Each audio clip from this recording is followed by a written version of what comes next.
dalam Islam ni ada disebut kita kena memuliakan orang. Kita tak boleh hina orang. Kita tak boleh kata bukan-bukan pada orang. Dan kalau dia diangkat, kita kena hormat.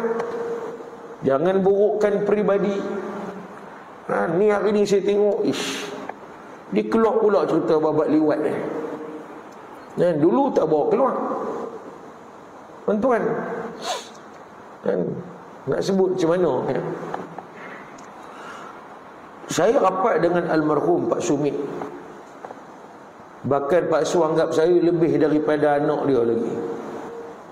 Tuan-tuan boleh tanya pada Firdaus. Tuan-tuan, sepatah pun almarhum Tuan Guru Haji Abdul Hamid ataupun lebih tersohor dengan nama Pak Sumit, dia tak pernah sebut Anwar tu peliwat bang. Sebab Islam ni tuan-tuan, dia ada satu kaedah tau. Bab mahkamah sivil saya tak nak campur. Mahkamah sivil dia ada disiplinnya. Ni kita cerita hukum syarak, faham?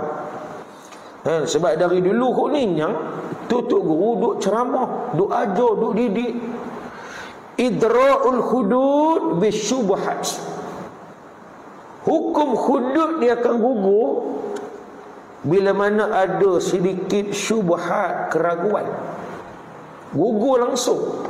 Contoh, dulu kalau tuan-tuan ingat, sampai mendiang Karpal Singh terpaksa buka Matal'ul Badrain di mahkamah, ingat tak? Kes apa? Kes bila mana kenyataan saksi menyebutkan kenyataan plaintiff menyebutkan bahawasanya dia pergi sembahyang Jumaat dalam keadaan tidak mandi wajib. Betul, ingat tak? Tu semua keluar dalam surat khabar. Tuan-tuan, ada syubhat tak? Ada. Gugur tuduhan. Memang kalau ikut Islam gugur lah. Idra'ul hudud bisyubhat. Hukum hudud akan gugur bila mana adanya syubhat. Tuan-tuan, kaedah ni bukan kata terpakai untuk dia seorang, untuk siapa-siapa pun. Tak kisahlah P.U. Azman ke, Ustaz Budak ke. Kalau ada, saya pun tak tengok detail apa berlaku perbicaraan P.U. Azman 24 tahun 2 kali sebatan, kita tak tahu. Tapi bila mana mahkamah putus, okey, itu bidang kuasa mahkamah. Nada dia punya ni, kita tak boleh kata ini mahkamah putus tak ikut hukum syarak, tak boleh. Tuan-tuan, sebab mahkamah pun dia ada dia punya tata caranya. Sebab tu saya sebut awal tadi, ini kita bicarakan soal hukum, soal hukum syarak. Mahkamah tu mahkamah sivil, dia bukan mahkamah syariah. Perbezaan dalam menghukum pun tak sama. Penerimaan bukti pun tak sama. Tu cerita panjang lagi lah tuan-tuan. Cuma kita nak sebut, tuan-tuan, jangan kita ni sekejap begitu dan sekejap begini, yang akhirnya orang akan minta maaf, menyampah. Faham? Orang kata apa ni? Dulu lain, ni lain pula lah. Tuan-tuan, tak kena. Sebab tu jangan. Kalau nak berpolitik ni tuan-tuan, tuan-tuan tak berhati dengan pihak lawan atau pihak satu lagi, banyak isu boleh main. Faham? Isu bagaimana ekonominya, bagaimana servisnya. Tuan-tuan, biasa mana-mana negara pun kalau kempen pilihan raya, dia fokus yang itu. Siapa yang paling hebat soal menjaga kebajikan rakyat, fokus yang itu. Jangan pergilah tajuk-tajuk peribadi mengaibkan orang. Tuan-tuan, orang tengok malu lah bang. Siapa tak betul pun semua dikatok. Saya pun tak nafi sebab saya ni rapat dengan Pak Su. Ada perkara yang Pak Su tegur Datuk Seri Anwar, tapi saya tak boleh sebut. Tapi dalam babak liwat ni tuan-tuan, tak ada. Tuan-tuan, ni bukan main-main tau. Tuduh orang liwat, tuduh orang zina, tuduh tanpa benda lagi. Tuan-tuan, kita jangan jadi orang yang muflis di akhirat. Tuan-tuan kalau curi barang orang, senang kerja kan. Tuan-tuan curi barang, tuan-tuan rembat duit saya, duit pengurusi. Tiba-tiba orang tu mati. Orang tu mati. Tuan-tuan, dalam kitab kata apa? Pergi cari waris dia. Bagi balik. Kalau waris dia tak jumpa, ambil duit dia, ni kita rembat kan. Ni kita hutang saja tak nak bayar ke apa. Masuk dalam tabung masjid, buat kebajikan niat untuk si mati ni kita hutang. Tapi kalau buat fitnah, ribah, mengumpat ni, habis lah. Tuan-tuan, ni jalan minta maaf tak ada dah kalau dia mati. Kalau dia hidup kena pergi minta maaf. Tak kisahlah Datuk Seri Najib ke.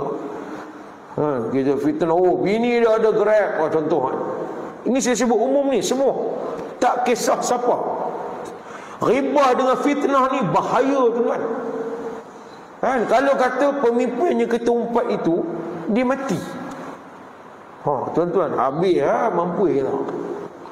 Tuan-tuan, kita akan merangkak ke akhirat istilahnya. Apa akan berlaku? Kalau kita ada pahala kita boleh ke dia lah.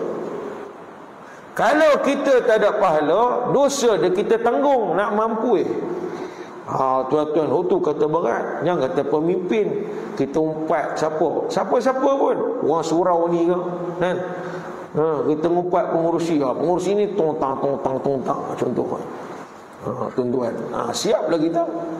Kena pula tak minta maaf sampai kesudah mati dia. Tuan-tuan, tak ada jalan selesai. Jalan selesai dia tu sahaja. Sebab tu babak fitnah ni tuan-tuan jagalah. Tambah-tambah benda kita tak nampak, boleh hukum khazaf lagi. Tuan-tuan, boleh hukum khazaf tau. Sebab tu tuan-tuan, jangan.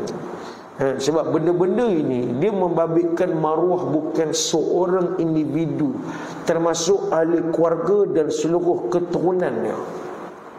Bukan main-main. Tuan-tuan, bahkan orang mati pun, walaupun dia tu jahat tak mana pun, Nabi kata apa? La tasubul amwata fatu'zul ahya. Kamu jangan mencela orang mati, sebab apa? Kamu akan menyakiti ahli warisnya masih hidup. Dia mati faham?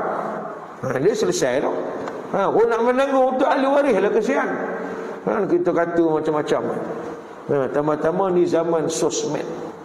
Zaman sosmed ni tuan-tuan, ni zaman paling mudah. Paling mudah mendapat pahala dan paling mudah mendapat dosa. Adik ni pagi ni main, dia pacak telefon, dia buat live. Dia buat live. Kena tengok pagi ni berapa 1,000 contoh. Orang tengok pri-pri dia boleh pahala. Senang buat pahala, senang. Katalah saya pulaknya kulah ni live, saya fitnah orang. Kok dengar ni berapa ribu nak mampu bang. Pri-pri tak sampai sejam dosa saya masuk. Berapa ribu dosa. Masuk tuan. Jangan main-main. Inilah zaman dia tuan. Zaman kita hidup baik daripada kita duduk sibuk-sibuk dengan benda tak apa-apa.